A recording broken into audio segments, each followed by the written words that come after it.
Сәлеметсіз бе? Шашыңыз уыстап түседі ме? Үй жағдайында осыны жасап көріңіз. Ол үшін қалампырды, розмаринді бір ыдысқа салып, қайнаған суды құйып, бетін жауып, 10 сағатқа қойып қойыңыз. Одан кейін сүзіп, себуге арналған ыдысқа құйып, таза жуылған шашыңызға күнде кешкісін сеуіп шығыңыз. Шашыңыздың түскені азайып, шашыңыздың өскенін байқайсыз.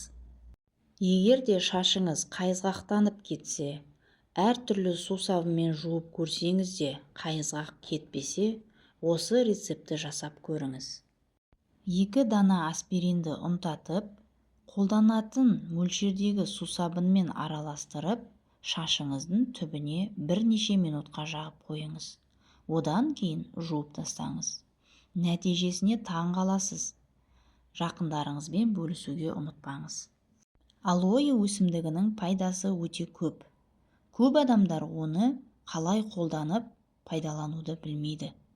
1 стакан суды ыдысқа құйып, 2 ас қасық күріш, 10-15 дана лавр жапырағы, 15-20 дана алоэның бөлінген бөліктерін қосып, 10 минут қайнатамыз. Одан кейін сүзіп, және өзіңіздің сусабыныңызды қосып, шашыңызды жуыңыз. Егер де осы сусабынмен жусаңыз, шашыңыз жылтырап, қалың, қатты, әдемі болады. Шашыңыздың түсуі, ағаруы азаяды. Қайызғақты, битті жоқ қылады. Ал егер шашыңыз жылтырап, жібектей болғанын қаласаңыз, осы рецепті жасап көріңіз. Ол үшін 1 шай қасық кофе, сусабын және су қосып араластырыңыз. Шашыңызды осы дайындалған сусабынмен жуыңыз. Нәтижесін көріп, өзіңіз таң қаласыз. Егер де пайдалы рецепттер керек болса, менің парақшама кіріп көріңіз.